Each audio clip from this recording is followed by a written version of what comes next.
చాటుదాము చాటుదాము చాటుదాము చాటుదాము చాటుదాము చాటుదాము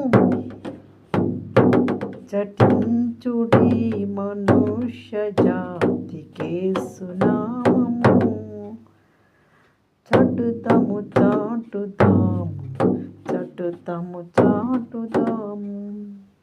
చాటుదాము చాటుదాము యేసునామము కన్నీళ్లతో విత్తేడు వారలానందంబుతో నిన్నీడుగోయురానడే వాగ్దనంబుతో మన్నానగోరు భక్తులార నిండు మైత్రితో మానవా ప్రేమతో చాటుదాము చాటుదాము చాటుదాము చాటుదాము చాటుదాము చాటుదాము చక్కని మార్గము. దేవునికి స్తోత్రం. హల్లెలూయా. దేవుని సత్యము మనల్ని రోజున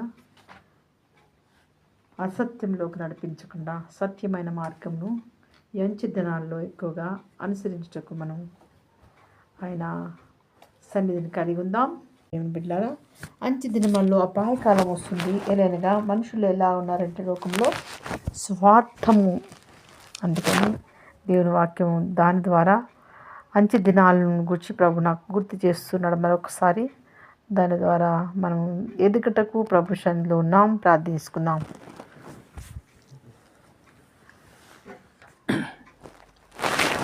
థ్యాంక్ యూ హోలీ స్పిరిట్. పరిశుద్ధాత్మదేవ మీకు వందనాలు చెల్లిస్తున్నాం ప్రభా. రాత్రికాల సమయంలో తండ్రి నైనా ఈ యొక్క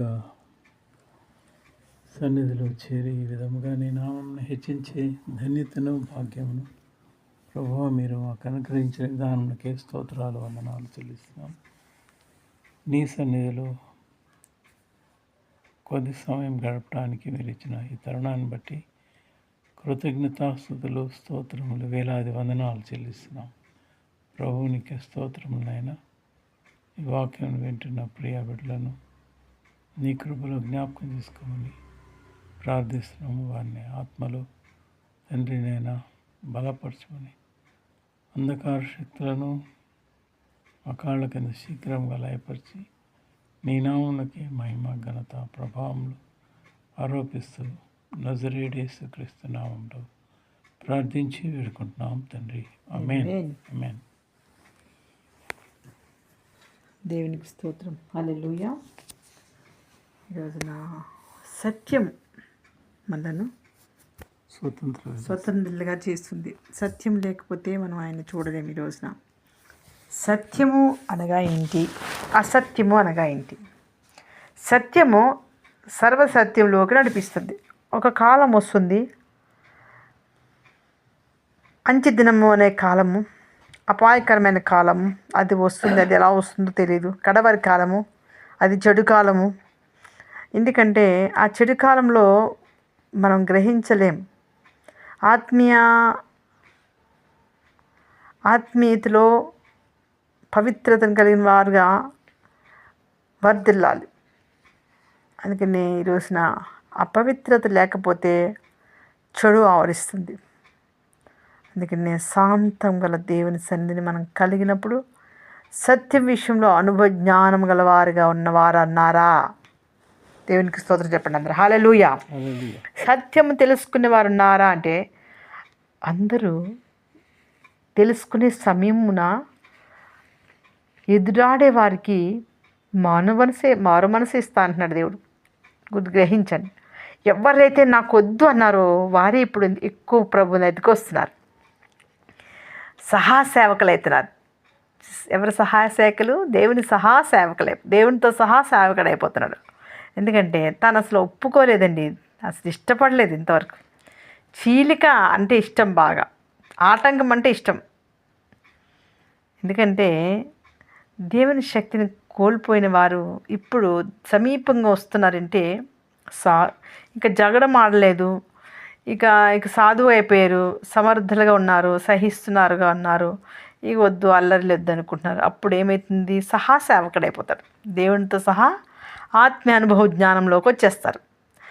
అందుకే అంటాడు దేవుడు, ఒకవేళ ఎదురాడే వారికే మారు మనసు దయచేస్తే నువ్వేమైపోతావు? దేవునికి స్తోత్రం చెప్పు. హల్లెలూయా.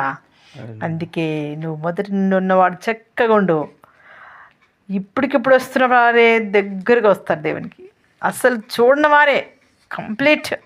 నాకు దేవుడు అంటే తెలీదు, చాలా చాలా దూరంగా ఉన్నాను, చాలా తిట్టాను, చాలా ఆశయించుకున్నాను అంటాడే, అతనే సేవ చేస్తాడండి.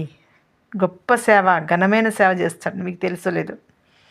అందుకే ప్రభు యొక్క దాసుడును అట్టి వారికి సాత్వికంతోనూ ఏం చేస్తున్నాడు? దేవుడే శిక్షిస్తూ జగడమాడక అందరి ఎడ్ల సాధువులుగాను, బోధించేవాడుగాను, సమర్థులుగాను, కీడుని సహించేవాడుగాను ఉండాలనియో, అంత్య దినాల్లో, అపాయకరమైన దినాల్లో, కడవరి దినాల్లో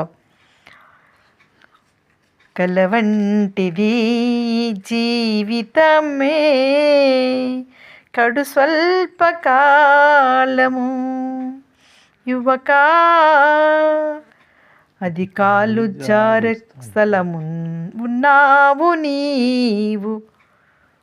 ఎక్కడన్నా లోకపు అడుగుల్లో, శాపపు అడుగుల్లో, అవిధేయత అడుగుల్లో ఉండొచ్చు, కానీ నీకు మాత్రం దేవుడు ఏమిచ్చాడు?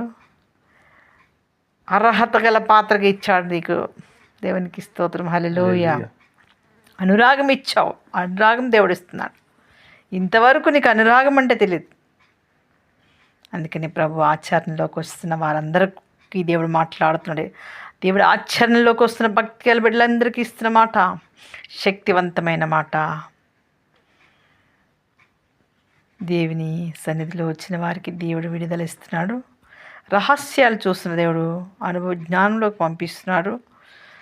అందుకే ప్రార్థించుకుందాం. మరి మనం స్వాస్థ్యమైన ఫలితం కోసం చూద్దాం. తాత్కాలికమైన ఫలితాలు కొన్ని రోజులే ఉంటాయండి. లోతైన ఫలాలు కావాలి, అవునా? ఘనమైన బిడ్డలుగా లోతైన అభిప్రాయంలోకి వెళ్ళిపోవాలి. తత్కాలం ఏదో కొన్ని రోజుల కోసం కాదే. ప్రభు మాట వినడానికి ఒక బాధపోయే వరకు ప్రార్థించుకునే, బాధపోవట్లేదని పక్క జరగదు. సద్భక్తితో బ్రతకని ఉద్దేశించిన వారు 2 పేతురు 3:13 ఏమంటున్నాడు? 12 చూద్దాం. క్రీస్తునందు సద్భక్తితో బ్రతకని ఉద్దేశించిన వారు ఎలా ఉన్నారు? హెచ్చరికలండి, దేవుని హెచ్చరికలు. శ్రమలు అనుభవించాలి, హెచ్చరికలు, హింసలు పొందాలి. హింస పడితే నేను తట్టుకోలేనంటావా? అప్పుడే నీకు ప్రతిఫలం. త్రోవలోకి వస్తున్న వారిని మరి తీసుకురావడానికి ఏం కలిగి ఉండాలి? హెచ్చరికలు చేస్తున్నావు, శ్రమలు అనుభవిస్తున్నావు. ప్రభు నీకు తోడేండుగాక. యేసునందున్న వారు ఈ లోకంలో శక్తి గల ఉపదేశమును అంగీకరించిన వారు. ఇది బాల్యం నుండి వినొచ్చు, మళ్ళా నేర్చుకుంటా ఇంకా అధికమైన జ్ఞానం ప్రభు నీకు ఇవ్వబోతున్నాడు. పూర్ణ నిర్ణయంతో మంచినిగా ఎక్కునేటట్లుగా ఈరోజు నిన్ను పెట్టినాడు. దేవునికి స్తోత్రం చెప్పు. హల్లెలూయా. పూర్ణముగా వచ్చినప్పుడు అసంపూర్ణత పోద్ది, అసంపూర్ణత ఉంటుంది. ఇప్పుడు పూర్ణమైనది వస్తుంది. దేవునికి స్తోత్రం. హల్లెలూయా. అదే దైవావేశం. నీకు ఆవేశం వస్తుంది చూడు, అదే దేవుని ఆవేశం.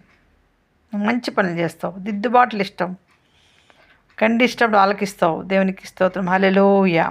అది ఉపయోగమైనది, ప్రయోజనకరమైనది, ఆశీర్వాదకరమైనది.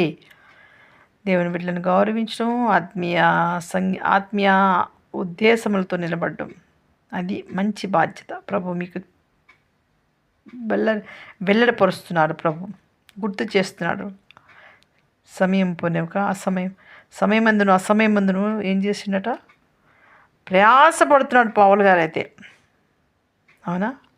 పూర్ణమైన దీర్ఘశాంతంతో ఉన్నాడు, ఖండిస్తున్నాడు, ఉపదేశిస్తున్నాడు. ఎందుకు ఇలాంటి పనులు చేస్తున్నాడు ఏంటంటే, ఒకానొక టైంలో ఈయన కూడా చాలా కోపిష్టి. ఇక అదే తరపీతిలోకి ఈయన కూడా వచ్చేసిండు పూర్ణమైన దీర్ఘశాంతంతో. అంతకుముందు ఎలా ఉండే? పరిశుద్ధుల్ని తీసుకెళ్ళి తీవ్రమైన కోపం ఉండేదట. చెడు ఎక్కువ చెడు ఉండేది ఆయనలో, దురాశ ఎక్కువ ఉండే. అందుకని ఆ దురాశలోకి పోయాను, చాలు ఇక నాకు వద్దని మనందరం గురించి, లోకమందరం గురించి మళ్ళీ ఆయన చెప్పడం మొదలెడుతున్నాం. ఏమని? జనులు హితబోధ సహించక దురద చెవులు ఉన్నాయంటున్నాడు. అందుకని ఒక కాలాన్ని బట్టి సత్యమునకు చెవి ఇవ్వాలి, కల్పనా కథల వైపు తిరగకండి అని శ్రద్ధతో ఉండండి అని దేవుడు నిత్యమైన మహిమ కోసం ప్రభు గుర్తు చేస్తున్నాడు. దేవుడు దీవించిన గాక మిమ్మలను. ప్రభు తన ఉద్దేశములను బట్టి మీకు బయలుపరిచాడు. మంచిగా గాయకుండండి, మాదిరిగా ఉండండి, పూర్ణమైన దేవుని నిర్ణయం తీసుకోండి.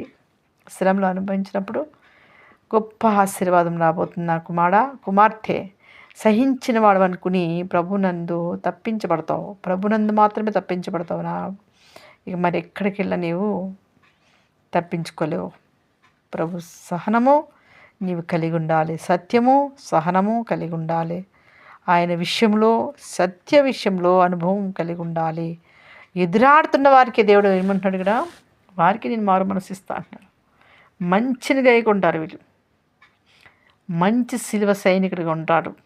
కృపచేతనే, బలవంతం కాదిదే, దేవుని కృపచేతనే బలపరుస్తున్న దేవుడు వాగ్దానము. యోగ్యునిగా సిగ్గుపడినవానిగా సాతాను ఓడించకు.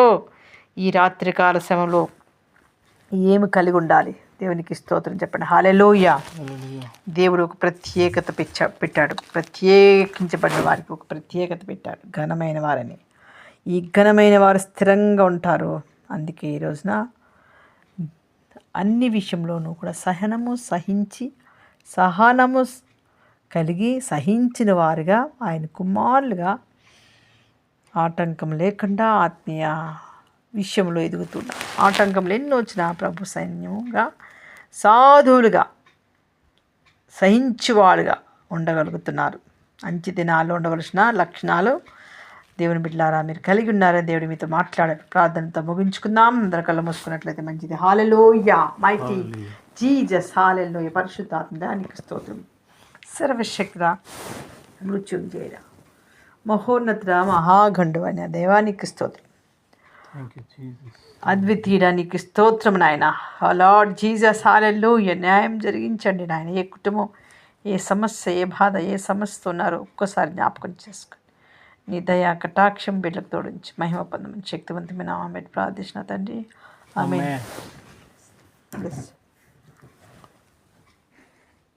Thank you Lord Holy Spirit. ప్రభా స్తోత్రం నాయన. సాయంకాల సమయంలో మీరు ఆత్మ ద్వారా కార్యం జరిగించినందుకే కృతజ్ఞతాస్తుతులు స్తోత్రం చెల్లిస్తున్నాం. పరిశుద్ధ పరమ తండ్రి, ఎదురాడు వారికి మారుమనసు కలిగిస్తాను. సత్యంతో సహనంతో క్రీస్తును వెంబడించుటకు ప్రతి ఒక్కొక్కరిని ప్రభావ మీరు బలపరచమని, మీ ఆత్మశక్తితో నడిపించమని, దీవించమని, ఆశీర్వదించమని, నీ నామనికే మహిమ ఘనత ప్రభావములు ఆపాదిస్తూ నజరేయుడైన యేసుక్రీస్తు నామమున ప్రార్థించి పెట్టుకుంటున్నాం తండ్రి. Amen. May God bless you all. దేవుడు నిన్ను దీవించును గాక. ఆమేన్. ఆమేన్.